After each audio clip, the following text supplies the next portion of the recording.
श्री कृष्ण कहते हैं, हमारा मन ही बंधन और मोक्ष का कारण है।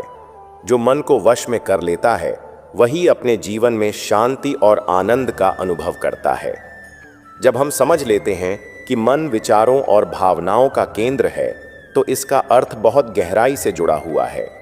मन एक ऐसा माध्यम है जो हमारे जीवन के हर पहलू को प्रभावित करता है। यह वही स्थान है जहां हमारे सारे विचार जन्म लेते हैं, अच्छे भी और बुरे भी। जब आप किसी चीज के बारे में सोचते हैं तो वह विचार सबसे पहले आपके मन में ही उत्पन्न होता है। उदाहरण के तौर पर, अगर आपको कोई खुशी की खबर मिलती है तो आपका मन उस खबर को सकारात्मक रूप में ग्रहण करता है और आपके भीतर प्रसन्नता का संचार होता है।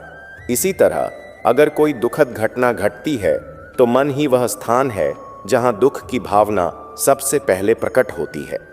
श्री कृष्ण ने भगवद गीता में भी यही समझाया है कि मन को नियंत्रित करना कितना जरूरी है, क्योंकि यही मन आपको या तो संसार के जाल में फंसा सकता है या आपको उस जाल से मुक्त कर सकता है। जब मन चंचल होता है तो यह इंद्रियों के पीछे भागता है, जो हमें बाहरी सुख सुविधाओं में उलझा देता है। आप खुद ही सोचिए, जब आपका मन किसी लालसा में खो जाता है, जैसे किसी वस्तु को पाने की तीव्र इच्छा, तो वही इच्छा आपके विचारों में बार बार घूमती रहती है। यह मन की ही शक्ति है जो किसी एक विचार को पकड़कर उसे बड़ा बना देती है। अब सवाल उठता है कि अगर मन ही विचारों और भावनाओं का केंद्र है तो इसे अपने नियंत्रण में कैसे रखा जाए। इसके लिए सबसे पहला कदम है मन की पहचान। आपको यह समझना होगा कि मन और आप अलग अलग हैं। आप वो चेतना हैं जो अपने मन को देख सकते हैं, समझ सकते हैं। जब भी कोई नकारात्मक विचार आपके मन में आता है तो उसे पहचानिए कि यह विचार आपके मन का हिस्सा है, लेकिन आप उससे बड़े हैं। जैसे एक नदी अपने बहाव में रहती है, लेकिन अगर आप किनारे पर खड़े होकर उसे देखें तो आप पानी के बहाव को नियंत्रित नहीं कर सकते, मगर उसे समझ सकते हैं। वैसे ही मन को भी आप शांत निगाहों से देख सकते हैं। जब आप इस अभ्यास को बार बार करेंगे तो धीरे धीरे आपका मन भी शांत और स्थिर होना शुरू हो जाएगा। श्री कृष्ण ने अर्जुन से कहा था, हे अर्जुन, मन बड़ा चंचल है, इसे वश में करना कठिन है, परंतु अभ्यास और वैराग्य के द्वारा इसे नियंत्रित किया जा सकता है। यहाँ अभ्यास का मतलब है नियमित रूप से ध्यान, योग और स्वयं निरीक्षण करना। वैराग्य का अर्थ है उन चीज़ों से दूरी बनाना जो आपके मन को अशांत करती हैं। एक और उदाहरण लीजिए। जब आप ध्यान में बैठते हैं और अपनी सांसों पर ध्यान केंद्रित करते हैं तो आपके विचार धीरे धीरे शांत होने लगते हैं। शुरुआत में मन इधर उधर भागेगा, लेकिन जैसे जैसे आप अपने अभ्यास में दृढ़ रहेंगे, आपका मन स्थिर होना शुरू हो जाएगा। तो अंत में यही कहा जा सकता है कि मन ही हमारे जीवन की दिशा तय करता है। यदि हम इसे सही तरीके से समझें और नियंत्रित करें तो जीवन में सुख, शांति और सफलता का अनुभव कर सकते हैं। और यही श्री कृष्ण का उपदेश है, मन को अपना मित्र बनाओ, शत्रु नहीं। जब मन आपका मित्र बन जाता है तो जीवन में हर परिस्थिति को आप सहजता से पार कर सकते हैं। श्री कृष्ण कहते हैं, हे अर्जुन, ये मन इंद्रियों का स्वामी है। जब इंद्रियां विषयों में लिप्त हो जाती हैं तो मन भी उन्हीं में उलझ जाता है, लेकिन जो व्यक्ति इंद्रियों पर नियंत्रण पा लेता है उसका मन भी स्थिर और शांत हो जाता है। जब हम कहते हैं कि मन इंद्रियों के माध्यम से बाहरी दुनिया से जुड़ता है तो इसका अर्थ है कि हमारी पांचों इंद्रियां, आँख, कान, नाक, जीभ और त्वचा मन के दरवाजे की तरह काम करती हैं। ये इंद्रियां बाहरी दुनिया के अनुभवों को ग्रहण करती हैं और उन अनुभवों को मन तक पहुंचाती हैं। उदाहरण के तौर पर, जब आप किसी सुंदर चीज को देखते हैं, जैसे एक खूबसूरत फूल या सूर्यास्त, तो आपकी आंखें उस दृश्य को पकड़ती हैं, लेकिन असल में जो सुंदरता का अनुभव होता है वह आपके मन में होता है। इसी तरह कोई मधुर संगीत सुनने पर आपके कान तो केवल ध्वनि को ग्रहण करते हैं, पर असली भावनात्मक प्रतिक्रिया मन के भीतर उत्पन्न होती है। श्री कृष्ण ने गीता में समझाया है कि इंद्रियां एक रथ के घोड़े की तरह हैं और मन उस रथ की लगाम है। अगर घोड़े यानी इंद्रियां बेकाबू हो जाएं तो रथ यानी शरीर और जीवन भी असंतुलित हो जाएगा। लेकिन अगर मन लगाम को कसकर थामे रखे तो घोड़े भी सही दिशा में चलते हैं। आप खुद ही सोचिए, जब हम स्वादिष्ट भोजन देखते हैं या उसकी खुशबू सूंघते हैं तो हमारी जीभ और नाक उस अनुभव को महसूस करती है, लेकिन असली इच्छा उस भोजन को खाने की हमारे मन में पैदा होती है। यही कारण है कि जब हम उपवास करते हैं या संयम रखते हैं तो सबसे बड़ी चुनौती मन को नियंत्रित करना होता है, क्योंकि इंद्रियों के अनुभव सीधे मन को प्रभावित करते हैं। अब यहाँ सवाल यह उठता है कि जब मन इंद्रियों के माध्यम से बाहरी दुनिया से जुड़ता है तो इसे कैसे संतुलित रखा जाए। श्री कृष्ण ने इसका उपाय बताया है, ध्यान और अभ्यास। ध्यान के माध्यम से हम अपने मन को अपने भीतर केंद्रित कर सकते हैं ताकि बाहरी दुनिया के आकर्षण हमें विचलित न कर सकें। उदाहरण के लिए, जब आप किसी शांत वातावरण में बैठकर ध्यान करते हैं तो शुरुआत में आपके कान बाहर की आवाज़ों पर ध्यान देंगे। आपकी आंखें हल्की हल्की रोशनी या गति को महसूस करेंगी। लेकिन जैसे जैसे आप अभ्यास करते हैं, आपका मन इन इंद्रियों के अनुभवों से ऊपर उठकर भीतर की शांति का अनुभव करने लगता है। श्री कृष्ण ने अर्जुन से कहा था, जिस तरह कछुआ अपने अंगों को समेट लेता है, उसी तरह जो व्यक्ति अपनी इंद्रियों को विषयों से खींच लेता है वह सच्ची शांति प्राप्त करता है। इसका अर्थ यह है कि जब हम अपनी इंद्रियों को अनुशासित करते हैं तो मन भी स्वतः अनुशासित हो जाता है। आप देखेंगे कि जब आप बहुत अधिक टीवी देखते हैं या फोन पर समय बिताते हैं तो मन भी बेचैन और थका हुआ महसूस करता है। लेकिन जब आप प्रकृति में समय बिताते हैं या ध्यान करते हैं तो इंद्रियां शांत होती हैं और मन भी स्थिर हो जाता है। इसलिए मन और इंद्रियों का संबंध गहरा और जटिल है।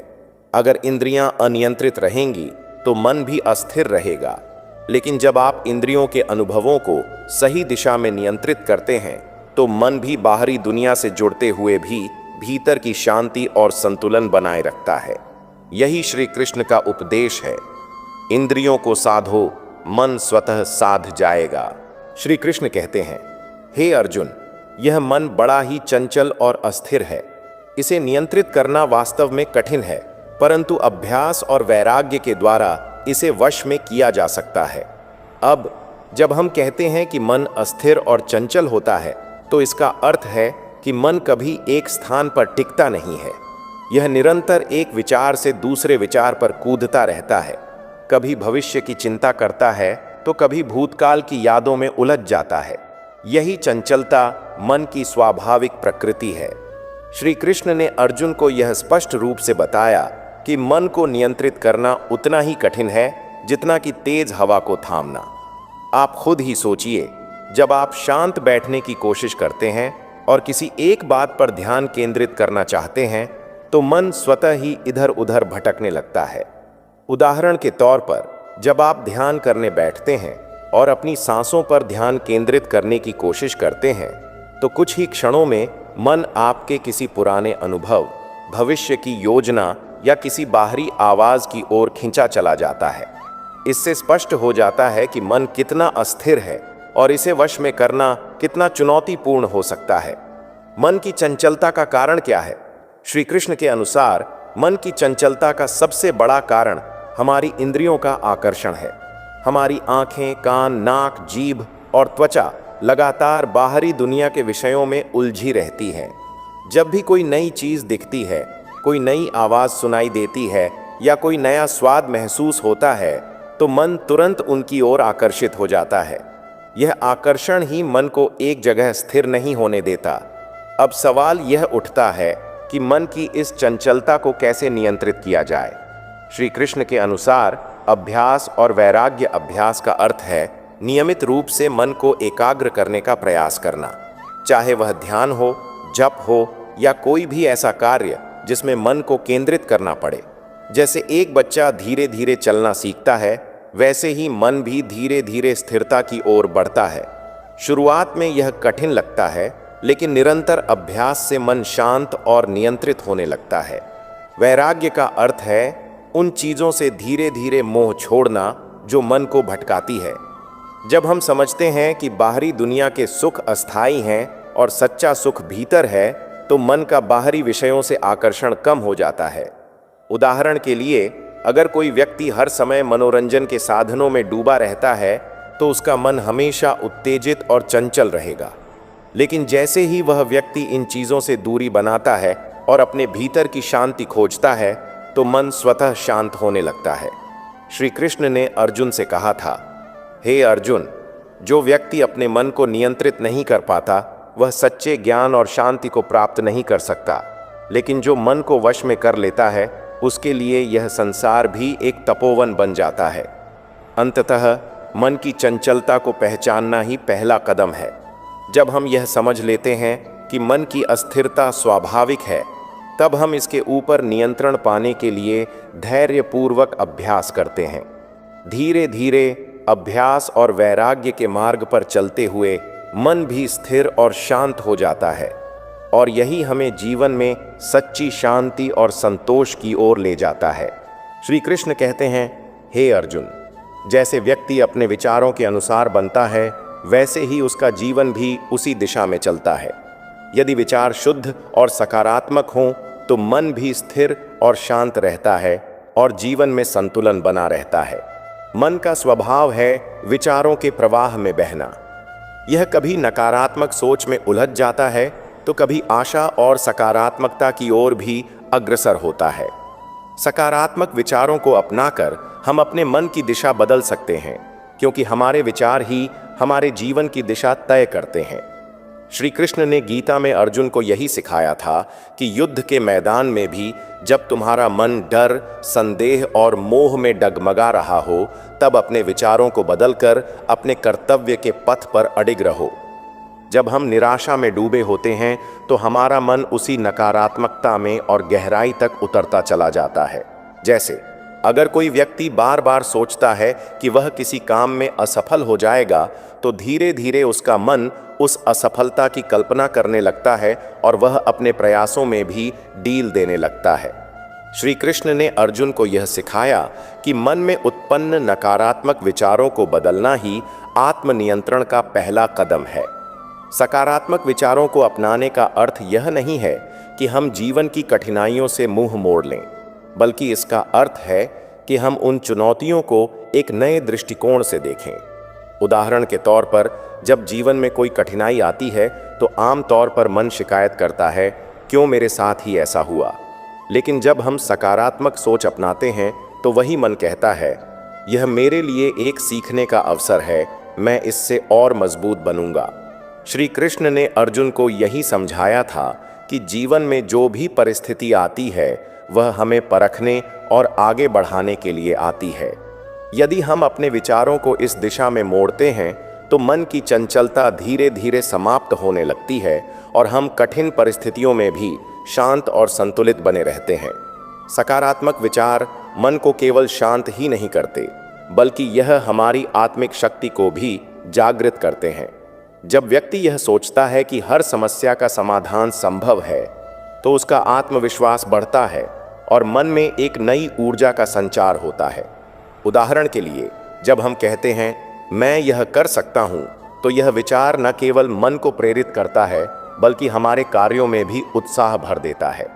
कृष्ण ने गीता में कहा था, हे अर्जुन, मनुष्य स्वयं ही अपना मित्र है और स्वयं ही अपना शत्रु। यदि विचार सकारात्मक हों तो मन मित्र बन जाता है और जीवन में प्रगति करता है, लेकिन यदि विचार नकारात्मक हों तो वही मन शत्रु बनकर जीवन को उलझनों में डाल देता है। इसलिए यदि हम अपने जीवन में संतुलन और शांति चाहते हैं तो हमें अपने विचारों पर ध्यान देना होगा।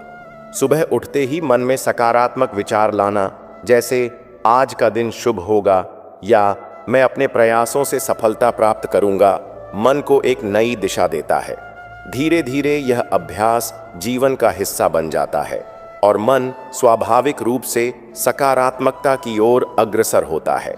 अंततः सकारात्मक विचारों का अभ्यास ही मन को स्थिर और शांत रखने का सबसे सरल और प्रभावी उपाय है।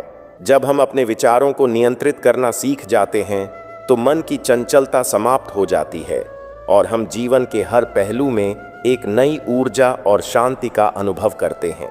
श्री कृष्ण का यही उपदेश है कि विचारों की शक्ति को पहचानो, क्योंकि यही तुम्हारे जीवन की दिशा तय करती है। जब इंसान अपने विचारों को काबू में रखना सीख जाता है, तब बाहरी परिस्थितियां चाहे कैसी भी हों, उसका संतुलन कभी नहीं बिगड़ता। विचारों का नियंत्रण ही सच्चे आत्मबल की पहचान है, और यही आत्मबल इंसान को विपरीत हालातों में भी अडिग बनाए रखता है। भीतर की शांति पाने के लिए सबसे जरूरी है अपनी भावनाओं को समझना और स्वीकार करना। जब हम अपनी कमजोरियों को पहचानते हैं और उनसे भागने के बजाय उनका सामना करते हैं, तभी हम सच्चे अर्थों में मजबूत बनते हैं। अक्सर हम सोचते हैं कि बाहरी दुनिया ही हमारी परेशानियों की जड़ है, लेकिन असल में हमारी प्रतिक्रियाएं ही हमारे दुखों की असली वजह होती हैं। जब हम अपनी प्रतिक्रियाओं पर नियंत्रण पाना सीख जाते हैं, तब कोई भी परिस्थिति हमें परेशान नहीं कर सकती। हर इंसान के भीतर एक चंचलता होती है जो उसे भटकाने की कोशिश करती है, लेकिन जब हम ध्यान और साधना के माध्यम से इस चंचलता को सही दिशा में लगाते हैं, तो वही ऊर्जा हमें जीवन में आगे बढ़ाने का साधन बन जाती है। दुनिया की सबसे बड़ी जीत वह नहीं होती जो मैदान में हासिल की जाती है, बल्कि सबसे बड़ी जीत तब होती है जब इंसान अपने भीतर के डर, संदेह और असंतोष पर विजय पाता है। यह आंतरिक जीत ही सच्चे सुख और शांति का रास्ता है। हर बार हालातों को दोष देने से पहले एक बार अपने भीतर झांक कर देखो। अक्सर समस्याओं की जड़ बाहर नहीं, बल्कि हमारे अपने सोचने के तरीके में होती है। जब नजरिया बदलता है तो मुश्किलें भी आसान लगने लगती हैं। विचारों की शक्ति इतनी प्रबल होती है कि वह इंसान को या तो ऊपर उठा सकती है या नीचे गिरा सकती है। जिस दिन इंसान अपने विचारों को सकारात्मक दिशा में मोड़ना सीख लेता है, उस दिन से उसकी तकदीर भी बदलने लगती है। कभी कभी जीवन में ठहराव भी जरूरी होता है। ये ठहराव हमें खुद से मिलने का मौका देता है, ताकि हम अपनी कमजोरियों और ताकतों को पहचान सकें। यह आत्मनिरीक्षण ही जीवन के अगले कदम को सही दिशा में ले जाता है। अगर तुम्हें लगता है कि दुनिया में सब कुछ तुम्हारे खिलाफ हो रहा है, तो एक बार अपनी सोच की दिशा बदल कर देखो। जब हम अपने दृष्टिकोण को बदलते हैं, तो वही दुनिया हमें नए अवसरों से भरी नजर आती है। जीवन में कठिनाइयां आना स्वाभाविक है, लेकिन उनसे भागना समाधान नहीं। जो व्यक्ति इन चुनौतियों का सामना करते हुए खुद पर विश्वास बनाए रखता है, वही अंततः सफलता की ऊंचाइयों को छूता है। हर सुबह एक नया अवसर लेकर आती है, लेकिन इसे पहचानने के लिए हमें अपने विचारों को साफ रखना होगा। जब हम अपने भीतर की उलझनों को सुलझा लेते हैं, तब बाहर की दुनिया भी स्पष्ट और सरल दिखने लगती है। शांति केवल बाहर की दुनिया में खोजने से नहीं मिलती, यह भीतर के संतुलन से उत्पन्न होती है। जब हम अपने अंदर के संघर्षों को शांत कर लेते हैं, तो दुनिया की कोई भी हलचल हमें विचलित नहीं कर सकती। दूसरों को बदलने की बजाय अगर हम खुद को बदलने का प्रयास करें, तो जीवन में संतोष और खुशी अपने आप आने लगती है। अपने भीतर के बदलाव से ही बाहरी दुनिया में सकारात्मक परिवर्तन आता है। सच्ची खुशी और संतोष वहीं से आता है जहां इंसान अपनी इच्छाओं पर नियंत्रण रखना सीखता है। जब हम अपनी ज़रूरतों और चाहतों के बीच का फर्क समझ जाते हैं, तब जीवन सरल और सुखमय हो जाता है। हर व्यक्ति के भीतर अपार शक्ति छिपी होती है, लेकिन उसे बाहर लाने के लिए हमें अपनी सोच पर विश्वास करना होता है। आत्मविश्वास ही वह चाबी है जो हमारे भीतर छुपे सामर्थ्य के दरवाजे खोलती है। अगर आप अपने भीतर की स्थिरता बनाए रख सकते हैं, तो बाहरी दुनिया के तूफान भी आपको हिला नहीं सकते। आंतरिक संतुलन ही सबसे बड़ा हथियार है जो किसी भी चुनौती का सामना कर सकता है। हमेशा याद रखो, असली शांति किसी चीज को पाने से नहीं, बल्कि जो कुछ भी हमारे पास है उसमें संतोष पाने से आती है। संतोष वही इंसान पा सकता है जो अपने विचारों को सही दिशा में ले जा सके। जब हम दूसरों से अपेक्षाएं कम कर देते हैं और खुद पर विश्वास बढ़ा लेते हैं, तब जीवन में निराशा की जगह आशा और उम्मीद की रोशनी फैलने लगती है। हर कठिनाई हमें यह सिखाने आती है कि हम भीतर से कितने मजबूत हैं। जब हम चुनौतियों का सामना डटकर करते हैं, तो वे हमें तोड़ती नहीं, बल्कि और भी मजबूत बनाती हैं। असली सुख बाहर से नहीं, बल्कि भीतर के संतुलन और सादगी से आता है। जब इंसान अपने भीतर की आवाज़ सुनना सीख जाता है, तो बाहरी दुनिया के शोर का उस पर कोई असर नहीं होता। जब इंसान खुद को जानने की प्रक्रिया में प्रवेश करता है, तब उसे एहसास होता है कि जीवन की सबसे बड़ी लड़ाई बाहरी दुनिया से नहीं, बल्कि अपने भीतर के असंतोष और बेचैनी से है। यह आत्म जागरूकता ही स्थायी शांति की ओर पहला कदम है। विचारों की चंचलता तब तक परेशान करती रहती है जब तक हम अपने उद्देश्य को स्पष्ट नहीं कर लेते। जैसे बहती हुई नदी को जब एक ठोस दिशा मिलती है, तब वह अपने रास्ते में आने वाली हर बाधा को पार कर जाती है। वैसे ही स्पष्ट उद्देश्य से भरा मन भी हर कठिनाई को पार कर सकता है। हम अक्सर बाहरी शांति की तलाश में रहते हैं, लेकिन जब तक भीतर का संतुलन नहीं मिलेगा, तब तक दुनिया की कोई भी चीज हमें सच्चा सुकून नहीं दे सकती। बाहरी दुनिया को बदलने से पहले अपने भीतर के विचारों को समझना जरूरी है। जब इंसान अपने सोचने के तरीके को बदलता है, तब वही परिस्थितियां जो कभी असहनीय लगती थीं, अब उसे जीवन के महत्वपूर्ण सबक सिखाने वाले अनुभव बन जाती हैं। सोच का यह परिवर्तन ही सच्चे विकास का प्रमाण है।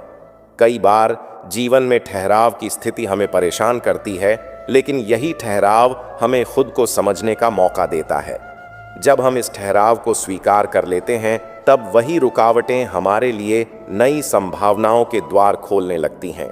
असली शांति तब मिलती है जब हम अपने भीतर के विरोधाभासों को पहचानते हैं और उन्हें स्वीकार करने का साहस रखते हैं। यह आत्म स्वीकृति ही हमें दुनिया के हर तूफान के सामने अडिग बनाए रखती है। जब हम अपनी भावनाओं को दबाने की बजाय उन्हें समझने का प्रयास करते हैं, तभी सच्चे समाधान मिलते हैं। भावनाओं का दमन नहीं, बल्कि उनकी सही दिशा में अभिव्यक्ति ही हमें मानसिक शांति प्रदान करती है। जीवन में हर चुनौती हमें मजबूत बनाने के लिए आती है, लेकिन इसे समझने के लिए हमें अपने दृष्टिकोण को बदलना पड़ता है। जब हम कठिनाइयों को अवसर के रूप में देखना शुरू करते हैं, तब वही समस्याएं हमारे विकास का माध्यम बन जाती हैं। अगर इंसान को सच्ची खुशी चाहिए, तो उसे सबसे पहले अपने विचारों में संतुलन लाना होगा। बाहर की परिस्थितियां हमेशा बदलती रहेंगी, लेकिन भीतर का संतुलन ही जीवन को स्थिरता और सुकून देता है। दोस्तों, अगर आपको श्री कृष्ण के ये अनमोल विचार पसंद आए हों, तो हमारे चैनल को सब्सक्राइब करें, वीडियो को लाइक करें और कमेंट में जय श्री कृष्णा लिखना ना भूलें।